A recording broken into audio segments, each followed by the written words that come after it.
Bonjour Rebecca. Bonjour Marion.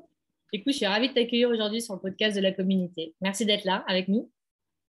Avec plaisir et merci beaucoup pour l'invitation. Donc, Rebecca, tu es chef de projet dans l'analyse de cycle de vie et éco-conception des produits et services et spécialisée dans le domaine de la cosmétique. Et tu appartiens donc au groupe EVA, enfin au groupe de la société EVA. Tu vas nous en dire un petit peu plus. Donc, en fait, c'est un cabinet de conseil qui est leader dans le domaine de l'éco-conception produits et services en France. Donc, en fait, vous allez vraiment accompagner les entreprises pour évaluer et pour améliorer la performance environnementale de leurs produits et de leurs services.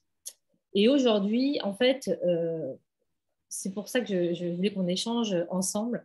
J'aimerais vraiment qu'on discute de pourquoi en fait l'éco-conception est vraiment un facteur d'innovation dans le développement de produits et services aujourd'hui. Pourquoi c'est vraiment un facteur qui est même devenu en fait essentiel pour développer des produits. Et j'aimerais bien que déjà tu nous rappelles un petit peu c'est quoi l'éco-conception, nous rappelle un petit peu la définition de l'éco-conception. Qu'est-ce qu'on entend par éco-conception? Donc, concernant l'éco-conception, donc qu'est-ce que c'est? Donc, dans des termes assez simples, l'éco-conception, ça va être fabriquer un produit avec le moins d'impact environnemental possible. Une petite remarque aussi, donc on parle d'éco-conception aujourd'hui pour l'innovation, mais il existe aussi même la socio-conception. Donc, c'est fabriquer un produit, mais en veillant à limiter l'impact social du produit. Donc, restons sur le côté environnemental. Et pourquoi c'est essentiel aujourd'hui, l'éco-conception? Donc, déjà, hein, c'est un terme que l'on peut voir sur le packaging de nos produits de tous les jours. On voit la mention des fois produits éco-conçus. Et c'est déjà une demande des consommateurs. Enfin, ils ont conscience de l'urgence climatique, par exemple, en tout cas de tout ce qui se passe en ce moment. Et donc, qu'est-ce qu'ils souhaitent? C'est des produits qui sont plus vertueux. Mmh. Et donc, les entreprises, face à cette demande-là, elles doivent s'adapter. Et j'avais trouvé une étude donc, qui date de 2022, donc assez récente, de Harris Interactive, qui dit qu'environ il y a 84% des Français qui souhaitent donc, des produits plus responsables. Et dans le même temps, donc, dans la même étude, ce qui est intéressant, c'est qu'il y a 75% de ces Français qui sont méfiants envers les entreprises qui mentionnent leurs actions éco-responsables. Ouais, c'est intéressant, c'est-à-dire qu'il y a vraiment une nécessité aujourd'hui, une Oui. demande vraiment du consommateur sur des produits éco-conçus, quoi. Et en même temps, la méfiance, c'est-à-dire qu'il y a peut-être un problème de communication sur comment bien communiquer et être transparent sur son éco-conception, pour pas dire que c'est un petit peu comme le greenwashing, quoi. Mm. Exactement, les consommateurs, hein, ils connaissent très bien le greenwashing. Donc, le gros challenge des entreprises aujourd'hui, c'est donc, de mener des actions d'éco-conception, mais qui soient prouvées pour éviter les phénomènes, par exemple, de bad buzz, de greenwashing. Donc, pour cela, pour éviter justement le greenwashing, donc, les marques, pour mener leurs actions d'éco-conception, elles font ce que l'on appelle des analyses de cycle de vie. D'accord? Donc, pour préciser ce que c'est que les analyses de cycle de vie, donc les petits acronymes raccourcis, ça va être ACV. Mmh. Donc, les ACV, ça permet en fait d'évaluer l'impact environnemental d'un produit sur l'ensemble de son cycle de vie. Donc ça, ce n'est pas une méthode nouvelle, hein, c'est une méthode qui est à la fois normée par deux normes standards, qui est tangible et scientifique. Donc ça, c'est très important. Et donc, elle permet d'avoir la performance environnementale au global d'un produit sur plusieurs critères environnementaux. Donc, par exemple, sur le côté carbone, mais aussi sur l'épuisement des ressources. Donc, on peut parler des ressources, par exemple, énergétiques, ressources en eau, et sur les impacts sur la biodiversité. Mmh. Et grâce à ça, on arrive à voir quels sont les grands enjeux de notre produit. Et Si c'est plutôt sur, par exemple, le carbone, sur les ressources, si c'est à l'étape plutôt de fabrication du packaging, formule. Et une fois qu'on a cette vision-là, 360 à la fois sur tous nos cycles de vie et sur les indicateurs environnementaux, eh bien, on peut mener des pistes d'éco-conception. C'est intéressant parce que, comme tu dis, c'est vraiment une vision globale. Oui. Et j'imagine que c'est quand même long à faire peut-être, ou ça semble vraiment quand même assez pointu, et ça a l'air de prendre du temps de faire cette analyse de cycle de vie. Alors oui, c'est vrai que ça peut prendre du temps, donc plusieurs mois, Mhm. mais ça peut aussi aller beaucoup plus vite. Il y a ce qu'on appelle des ACV screening. Donc, c'est-à-dire qu'on va récupérer des informations de collecte de la part du client en question. Parce que forcément, dans une ACV, eh bien, il y a une phase de collecte de données. Donc, on récupère des données un petit peu principales. On ne va pas aller forcément dans le détail, mais ça permet quand même d'identifier où sont les enjeux. D'accord. Oui, déjà c'est bien. C'est un premier travail, comme tu dis, un screening, quoi. Première étape déjà pour. Exactement. Hmm. Ça peut être une première étape. Oui, c'est intéressant. Et comment ça se passe en fait? Est-ce que tu as des exemples, par exemple, de produits plutôt éco-conçus? Alors, oui, je vais avoir plusieurs exemples. Il faut savoir que bon, souvent, les marques, pour commencer, donc il y a plusieurs niveaux d'éco-conception. Mhm. Donc, il y a le niveau très, très basique, mais qui va constituer à faire ce que j'appelle de l'éco-conception, mais dans l'ombre. Donc, souvent, dans les cosmétiques, il y a un premier sujet d'entrée qui est le packaging. Mhm. Donc, du coup, les marques, elles peuvent très bien diminuer le poids du packaging. Donc, par exemple, sur un parfum, diminuer l'épaisseur du verre en garantissant quand même qu'il n'y aura pas plus de casse associée. Mais bon, voilà, souvent, en général, ils aiment bien les marques cosmétiques des produits peut-être un petit peu lourds.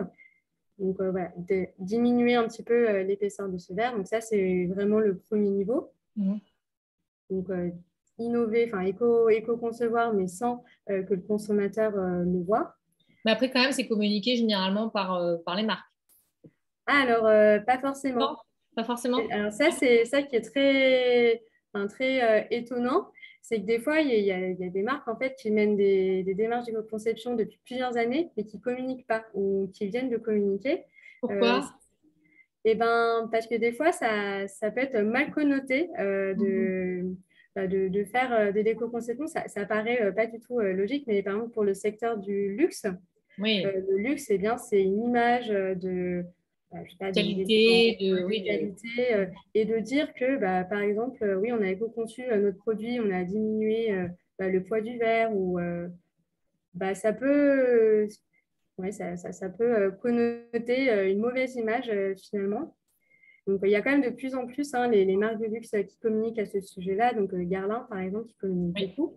Mhm. Ils ont une plateforme BeRespect. Il y a Chanel qui a une politique. On peut retrouver pour certains produits une fiche descriptive où ils parlent de leurs efforts d'éco-conception. Bon, le luxe s'y met, mais à la base, par exemple, c'était pas communiqué.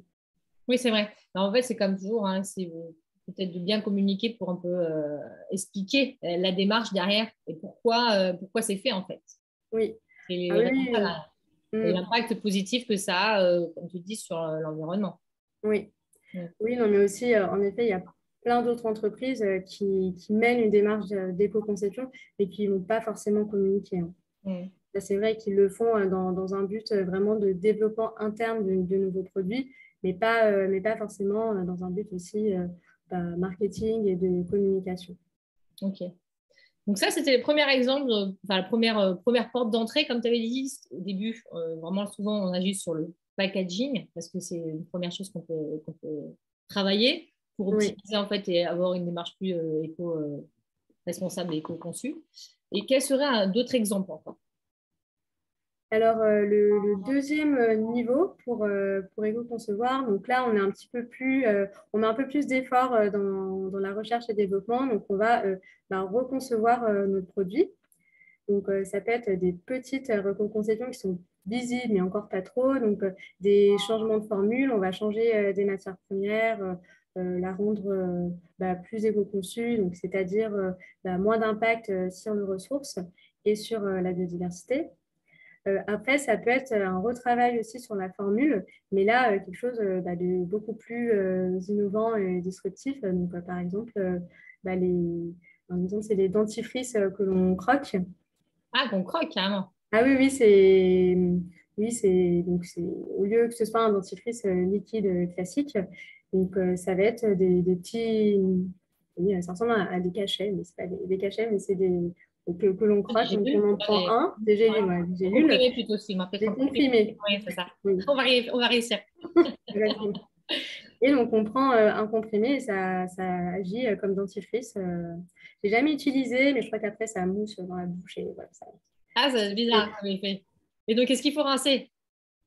Oui, je pense que oui. Oui, oui, il faut mieux peut-être. En tout cas, il peut y avoir des formes d'innovation un peu plus, oui, un peu plus poussées et en tout cas moins connues.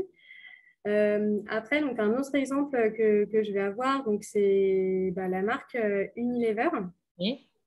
Donc, on connaît donc, bon, là maintenant le marché du déodorant. Donc, c'est un exemple sur les déodorants est un peu plus élargi, mais il y a quelques années, quand même, il y avait deux grands modèles des déodorants, donc les déodorants billes et les déodorants aérosols. Oui. Et en fait, il y a Unilever qui a travaillé pendant 10 ans sur un projet de éco-concevoir leur déodorant aérosol. Donc, ils ont créé ce qu'on connaît, ce qu'on voit beaucoup aujourd'hui, donc les déodorants compressés. Oui, ils sont de toute petite Et, taille. Mhm. ouais, de petite taille.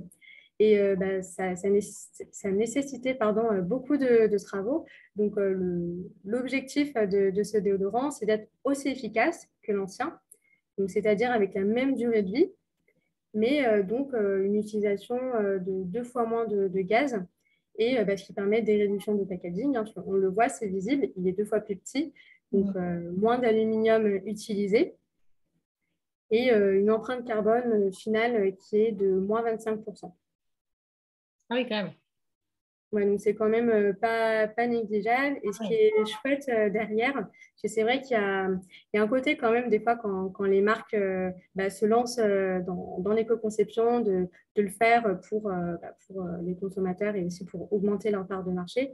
Et là, ce qui est chouette dans cette démarche, c'est qu'ils ont mis à disposition le brevet de cette technologie-là. Oui, pour pouvoir avoir un vrai impact, pas que pour leur marque, mais un vrai Ouais. impact environnemental global pour vraiment tout le monde. Mm, Ah, c'est super. tout à fait, oui. Mm. Donc là, on voit d'autres marques, hein, pas seulement du groupe Unilever, qui ont ce type de déodorant. Bon, après aussi, aujourd'hui, il existe plein d'autres types de déodorants qui sont sans doute plus vertueux, mais en tout cas, les déodorants solides. Mais, mais voilà, donc ça, c'était un exemple quand même de produits éco-conçus par rapport à la version aérosol de base. Après, on peut même aller encore plus loin dans l'éco-innovation de rupture. Donc, j'ai mon exemple un petit peu favori, donc, qui demande un effort d'abstraction. Donc, je compte Là, sur toi et sur ouais. les personnes qui nous écouteraient. Donc, c'est L'Oréal qui a travaillé sur ce projet. Et là, ce qui est intéressant, c'est que vraiment, la porte d'entrée du nouveau produit, c'est la problématique environnementale. Donc, L'Oréal s'est posé la question de l'utilisation en eau pour se laver. Pourquoi? Parce qu'il faut savoir que dans un produit lavant, donc quand j'ai un produit lavant, ça va être gel douche, shampoing, eh bien, ce qui est le plus impactant, c'est l'utilisation par le consommateur du produit. Donc, c'est l'utilisation en eau pour se laver et l'eau qui est en plus chauffée pour la majorité du temps. L'eau, tu veux dire, attends, l'eau qui est utilisée, qui est l'eau qu'il y a dans le produit, plus l'eau utilisée quand on prend sa douche. Alors, non, non, non. Là, je parle vraiment de l'eau utilisée pour prendre sa Fabriquée. douche. On va prendre sa douche, d'accord, ok. Alors ça, c'est vrai qu'on n'y pense pas forcément parce que c'est vrai que c'est l'eau qui est utilisée chez soi. Donc on se dit que peut-être la marque ne peut pas faire grand-chose. Mais pourtant, c'est vraiment l'étape qui est la plus impactante. Parce qu'il faut comprendre que quand on va utiliser une toute petite noisette de gel douche, par exemple, eh bien, on va utiliser aussi 50 litres environ d'eau chauffée. Et ça, c'est énorme. Et sur un flacon total, donc je sais pas, on peut l'utiliser 30 fois son gel douche, eh bien, c'est 50 fois 30 d'utilisation. Donc, c'est des quantités d'eau qui vont être énormes.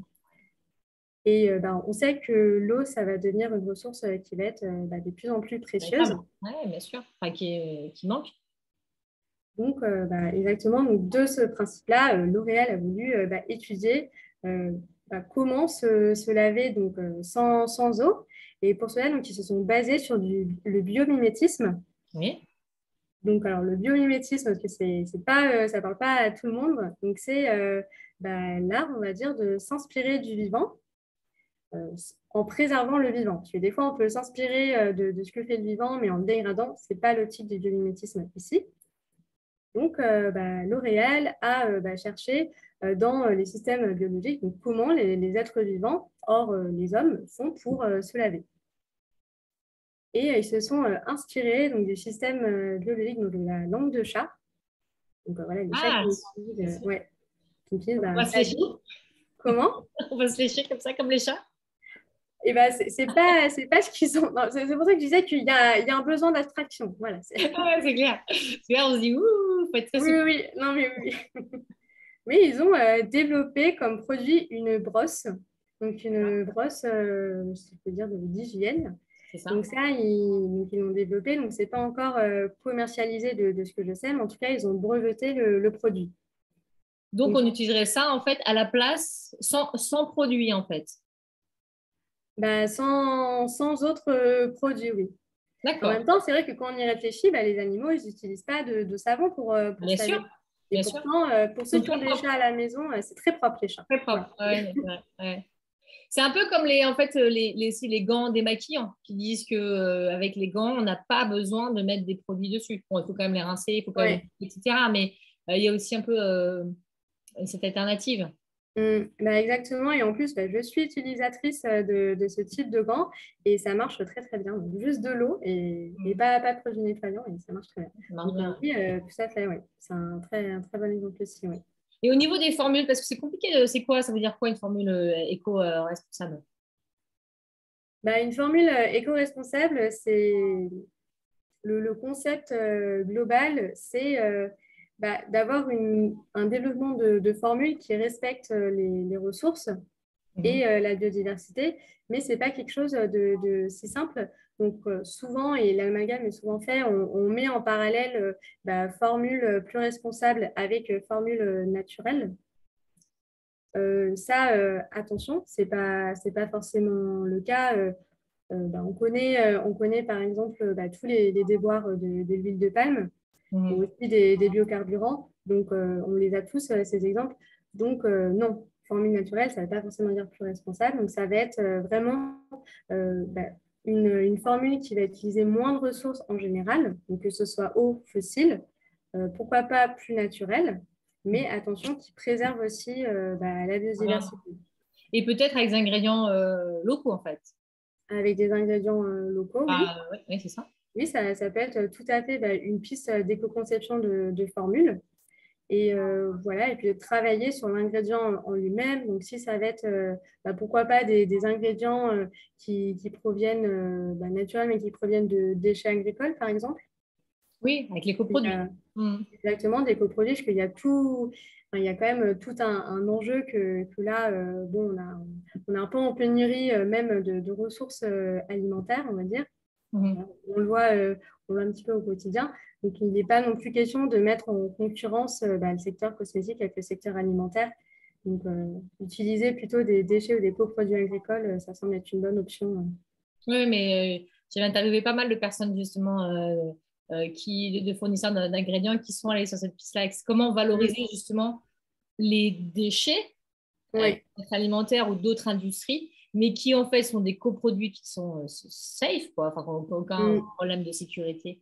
Et qui, au contraire, si on va les valoriser, ont un vrai impact, une vraie efficacité et activité en cosmétique, en effet. Donc, c'est vraiment des pistes à développer et à favoriser, en fait. Oui, oui, tout à fait. Plutôt que une ressource qui, de toute façon, ne serait pas utilisée et serait, par exemple, un déchet. Comme la production, en fait, au final aussi. Éco-responsable, ça veut dire d'avoir une production peut-être locale. Ou bon, après, en effet, tout le monde. en France, on ne trouve pas tout type d'industrie on peut peut-être pas tout fabriquer, mais il y a des choses qu'on peut fabriquer quand même beaucoup localement pour Bien limiter sûr. l'impact environnemental et Oui. l'empreinte carbone. Ça va être, oui, une production locale avec une utilisation d'énergie renouvelable aussi avec des procédés de réaction qui vont être, enfin, des mélanger des mots là, avec des rendements de réaction qui vont être élevés pour aussi qu'il y ait moins d'intrants pour peu de sortants en fait. Ouais, super, c'est intéressant. Alors justement, on arrive au stade où c'est comment ça se passe et comment se passe une démarche d'éco-conception en entreprise en fait. Quelles sont les grandes étapes pour faire cette démarche d'éco-conception? Alors, une démarche d'éco-conception, donc la première étape, je dirais, c'est déjà évaluer ses enjeux. Parce que des fois, on peut avoir des idées préconçues sur les impacts environnementaux d'un produit. Et comme là, j'expliquais tout à l'heure pour produits lavants, pour shampoing, savon, de l'Oréal, enfin, c'est valable pour tous les autres produits. Ce n'est pas forcément évident que c'est la phase d'utilisation qui est la plus impactante dans un produit lavant. Donc déjà, il y a une première étape d'évaluation, de comprendre où sont les enjeux de son produit. Donc là, tout à l'heure, j'ai parlé de l'analyse de cycle de vie. Ça, on le voit très, très bien avec cette méthode-là. Donc, une fois que l'entreprise elle a une vue d'où sont ses enjeux, là, il faut activer des leviers d'éco-conception. D'accord. Et Alors qui ça, vont être, c'est-à-dire comment tu actives ces leviers d'éco-conception? Tu vas dire que là, par exemple, là, on peut améliorer ici, donc on va commencer à améliorer ici. Exactement. Donc là, par exemple, dans le cas des shampoings, c'est la phase d'utilisation qui est la plus contributrice. Eh bien, il y a deux types de marques qui peuvent se dire bon, nous, on va pas faire de l'éco-innovation de rupture. Donc, on va garder un produit qui se rince parce que c'est quand même l'usage le plus commun. Donc, on va travailler sur le deuxième contributeur qui va être, par exemple, le packaging. Mhm. Ou alors, on peut se dire, bon, là, on a vu que c'était l'utilisation. Bon, on va faire, pourquoi pas, un shampoing sec. Donc aussi, il y a pas seulement que le côté environnemental, parce que sinon, aujourd'hui, on ne se laverait plus à l'eau, mais il y a aussi tout le côté besoin des consommateurs, le côté, bien sûr, les verrous peut-être techniques et économiques, évidemment. Sinon, on se laverait peut-être tous avec cette fameuse brosse. Je vais te sortir de langue de chat. Voilà. Donc, identifier des pistes d'éco-conception, ça ne se fait pas que avec l'ACV, mais il y a aussi toutes les personnes qui sont concernées dans le développement des produits qui doivent être impliquées pour identifier ensemble des leviers d'éco-conception. Donc, ces leviers d'éco-conception, comme on a dit, ça peut tout d'abord être un peu ambitieux, en tout cas, diminuer un petit peu de packaging ou aller un petit peu plus loin. En général, c'est assez incrémental, ça se fait progressivement. Et qu'est-ce que je peux dire Ah oui, donc ça, c'est la démarche globale. Et souvent, cette démarche d'éco-conception,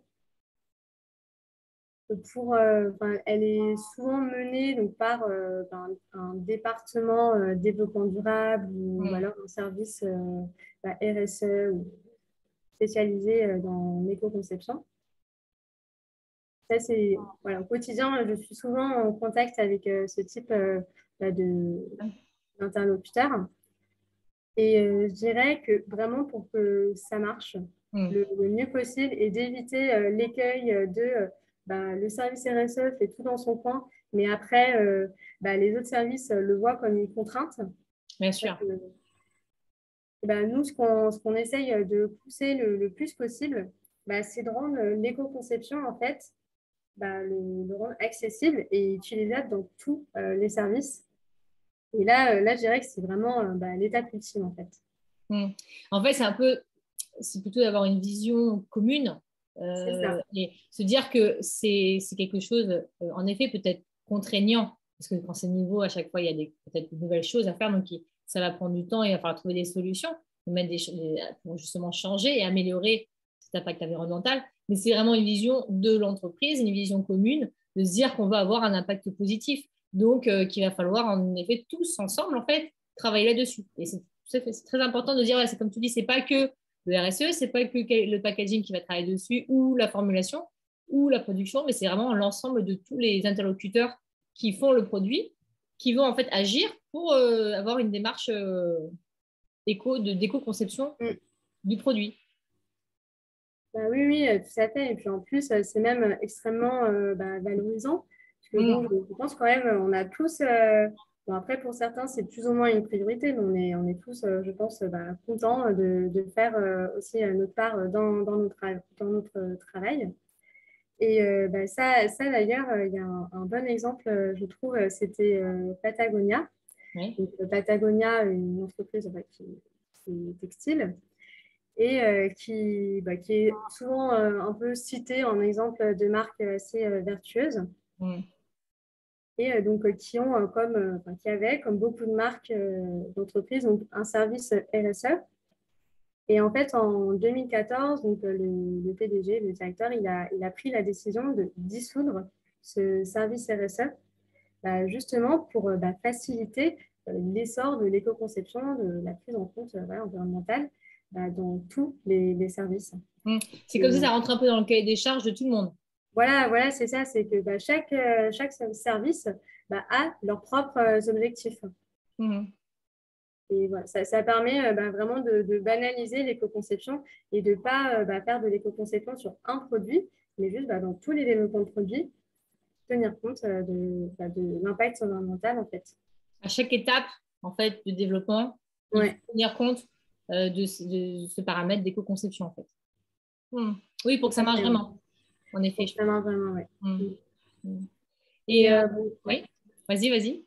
Non, mais aussi, c'est vrai que je ne l'ai pas précisé, mais on accompagne aussi les entreprises pour identifier les leviers d'éco-conception. On peut, c'est pas non plus c'est simple, hein, on voit les enjeux, mais après, identifier des pistes. Donc, on peut faire aussi des ateliers participatifs d'éco-conception, où là, voilà, on met tout le monde autour de la table et ça facilite les idées, la contribution de chacun pour les idées et arriver à des idées de produits éco-conçus et innovants. Oui, pour que les gens soient tous ambassadeurs de ce concept, du projet, et le mettre en place. C'est très intéressant. Donc, justement, ça va permettre de cross-fertiliser les idées de chaque service. Donc, oui, en effet, c'est vraiment c'est intéressant de mettre en place ces ateliers. Et est-ce que tu as d'autres choses à rajouter sur justement la démarche d'éco-conception en entreprise? Non, alors non, ça me semble plutôt bien. Et en fait, du coup, tout à l'heure, j'aimerais bien revenir juste sur des exemples parce qu'on n'avait pas. Il y avait un dernier exemple que tu voulais, que je trouvais que c'était vraiment intéressant quand tu parlais. Donc, il y avait 3 niveaux. Il y avait 2 niveaux et on n'a pas fait le 3e niveau. Est-ce que tu pourrais bien nous dire quel est ce 3e niveau justement pour avoir des produits éco-conçus? Alors, le 3e niveau, ça va être l'économie de fonctionnalité. Oui. Donc, le principe de l'économie de fonctionnalité, c'est non plus de posséder un bien, d'acheter un bien, mais plutôt d'aller acheter, on va dire, un service, une fonctionnalité.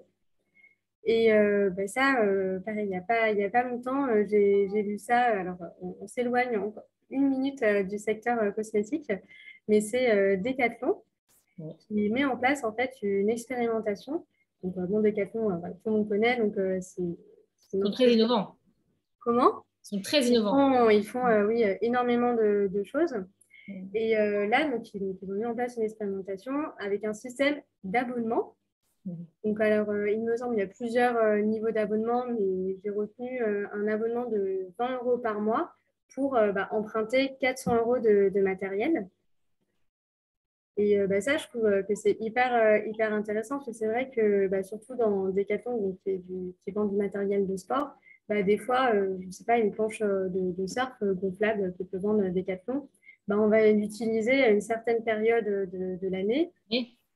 Donc, peut-être une semaine pendant nos vacances, mais tout le reste du temps, mes planches de surf, elles vont rester à la cave. Et en fait, avec ce système-là, eh bien, cette planche, dans ce produit peut être utilisé par plein d'autres utilisateurs. Donc, au global, Decathlon ne va peut-être pas forcément y perdre en termes d'argent, parce que c'est un système d'abonnement, donc voilà, ça doit être quand même intéressant. Mais par contre, sur le marché, ils vont mettre beaucoup moins de produits, donc ils vont beaucoup moins produire, mais les produits vont être utilisés vraiment Et si dans l'article là, que tu m'avais envoyé, que je trouvais très intéressant, je te remercie pour le partage, tu disais justement que, enfin, dans l'article, il disait, si le directeur d'innovation Decathlon disait que c'était très rentable aussi pour Decathlon. Ah, C'était d'accord. rentable autant pour les familles qui trouvaient ça justement très intéressant quand on a une famille, quand on veut faire du sport et qu'on veut essayer s'initier à plusieurs sports, spécialement quand on a des enfants, parce qu'en plus, les tailles changent Oui, vite. oui, oui. Donc, c'était très intéressant pour les familles, comme les adultes qui veulent essayer plusieurs sports. Et ils disaient qu'au contraire, ils avaient fait des premiers essais. Donc, c'est ça qui est intéressant avec Decathlon, c'est qu'à chaque fois, ils intègrent leurs consommateurs, enfin, oui, leurs clients, dans des essais pour valider en fait leurs nouveaux produits ou services qu'ils vont proposer. Et qui disaient qu'en effet, c'était fortement apprécié. Donc, en effet, c'est le monde autre que la cosmétique, mais comme on dit, on Mm. s'inspire toujours de différents mondes voilà, pour créer et innover. Donc, on va peut-être pas se prêter le déodorant, et encore si on ne touche pas avec si on touche pas avec le corps, mais avec la peau. Mais peut-être qu'il y a certains packaging à Ouais. réfléchir en tout cas. C'est intéressant. Mm. Oui, oui, non, c'est clair. Et puis même, alors, j'y pensais tout à l'heure, mais par rapport aux produits cosmétiques, bon, après l'analogie s'arrête au bout d'un moment, mais c'est vrai qu'on n'utilise pas les mêmes produits cosmétiques, je pense par exemple pour le teint, Oui. l'hiver que pour l'été. Ouais, il y a des produits aussi qu'on va utiliser spécifiquement l'été. Enfin, il y a peut-être voilà, quelque chose à penser autour de cette économie de fonctionnalité. Mm. On l'a déjà vu déjà dans les produits multifonctionnels, entre guillemets, qui ont plusieurs activités. Mais là, ce serait plutôt sur l'utiliser différemment, enfin avec plusieurs consommateurs. Oui. Mm. Ouais, c'est intéressant. Ça ouvre des portes, entre guillemets, des idées à voir. Oui, oui, non, il y a plein de modèles très sympas. Bon, je ne sais pas si j'en rajoute un, mais Vas-y. Au contraire, c'est toujours bien de pouvoir être inspiré et d'avoir des idées. je trouve, d'autant plus quand je fais mon métier, du coup, je suis assez alerte dès que je vois une petite innovation, mais bon, encore dans le textile, mais c'est Camailleux Oui, qui a sorti sa garantie yo-yo. Donc, notamment, tu parlais ceux dans Decathlon qu'on pouvait changer de taille ou quoi. oui. Là, le principe, c'est de dire on n'achète pas un jean, mais on achète le principe d'avoir un jean à sa taille pendant une durée de temps définie. Et là, en l'occurrence, on achète les jeans chez Camailleux. Et si jamais on varie de taille, eh bien, on peut le ramener. Et si n'a pas de défaut, eh bien, on peut avoir gratuitement un jean équivalent, mais avec la taille qui Qui nous va va. le mieux à ce moment-là. Donc ça, Ah, ouais, il y a ouais. plein de modèles très, très innovants qui arrivent. Et je précise que le jean qui est renvoyé, après, il est envoyé dans un marché de seconde main. Oui, donc c'est vraiment du recyclage. C'est Quoi qu'il arrive, réutilisé. c'est Oui, réutilisé, oui, oui. ouais, bien sûr. Ah ouais, c'est intéressant. Oui, il y a peut-être des formats à changer, en effet, des utilisations. Ouais. Jouer sur la fonctionnalité, comme tu dis, c'est intéressant. Ouais. Tu as d'autres exemples encore comme ça? Euh, bon, je crois que là, Ah, c'est déjà super. Attends, c'est super intéressant de pouvoir échanger là-dessus. Merci beaucoup. Alors, pour finir, j'aimerais bien que tu nous expliques un petit peu comment fonctionne EVA et justement le système de gouvernance que vous avez au sein d'EVA. alors oui, donc EVA, on n'est pas une entreprise, disons, très, très classique. On est une SCOP, donc société coopérative. Donc, ce qui veut dire que moi, par exemple, je suis associée de mon entreprise, mais comme les autres membres de l'entreprise. Donc, ce qui veut dire concrètement, c'est que on a voilà, des assemblées générales chaque année et je vais avoir le même poids dans les décisions que le directeur. Donc, ça, c'est pour le côté un petit peu administratif, mais dans le côté quotidien, dans le travail, ça va être un travail qui se fait dans la bienveillance, on travaille de façon collaborative. Voilà. Et puis aussi, on a tous, quand même, on est amené à prendre des décisions, à participer dans les décisions. Et ça, c'est très, très appréciable au quotidien. Et c'est vrai que des fois, dans les entreprises un petit peu conventionnelles, on a l'impression que nous, en tant que personne, on ne va pas avoir beaucoup d'impact, en fait. Mais là, c'est vraiment, tout le contraire, on est vraiment très, très écoutés. C'est très appréciable pour ça. Donc, c'est un vrai bénéfice, comme tu dis, pour les personnes qui travaillent, parce qu'ils sont vraiment embarqués et sont aussi acteurs, des vrais acteurs, être un vrai acteur dans la société, en fait. Enfin, Oui. tu dis, c'est pas une société, c'est une coopérative, c'est ça? Alors, c'est société coopérative. Nous aussi, on est bien une société. Ok, d'accord. Ok. Là aussi, il y a quand même aussi un intérêt, on va dire, oui, financier. Mais bon, c'est vrai que souvent, les sociétés, des fois, on a quand même un but de rentabilité derrière. Donc, en fait, là, ce qui se passe, c'est que par rapport à nos bénéfices, donc, la partie des bénéfices est distribuée par rapport enfin, distribuée entre les associés. Donc D'accord. là aussi, c'est Oui. intéressant en fonction de nos parts dans l'entreprise. C'est plus juste aussi, peut-être. Je sais pas, ça Oui, peut. oui, c'est plus juste aussi. Donc voilà, si on a envie de beaucoup s'investir dans l'entreprise, on peut très bien le faire. Et ouais. Donc une distribution ouais, plus équitable. Ouais, super. Donc, ça, c'est la gouvernance partagée, on appelle ça. C'est ça? Euh, alors non, c'est vraiment le modèle de Scope, donc ce qui est un modèle d'entreprise. Après, il peut y avoir des sociétés classiques donc type SAS, SARL, qui travaillent en gouvernance partagée. D'accord. Bah, écoute, merci beaucoup pour nous avoir un peu plus éclairé sur ce sujet. Et du coup, merci beaucoup pour tout ce partage, pour toutes ces informations, Rebecca. Comment on fait si on veut te contacter et si on veut en savoir plus sur l'éco-conception et aussi sur EVA? Alors, on peut me contacter via LinkedIn, par exemple. Donc, mon prénom, donc, c'est Rebecca Gomez. Sinon, je peux fournir peut-être mon mail.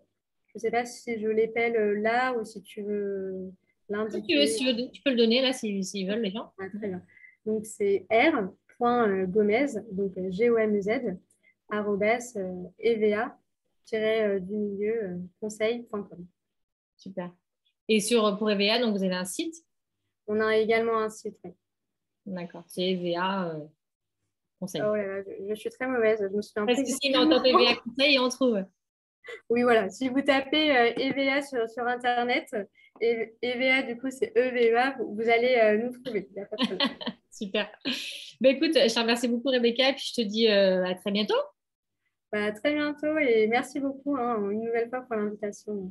Avec plaisir, en tout cas, c'était vraiment chouette. Merci et merci pour le partage. Salut. Merci.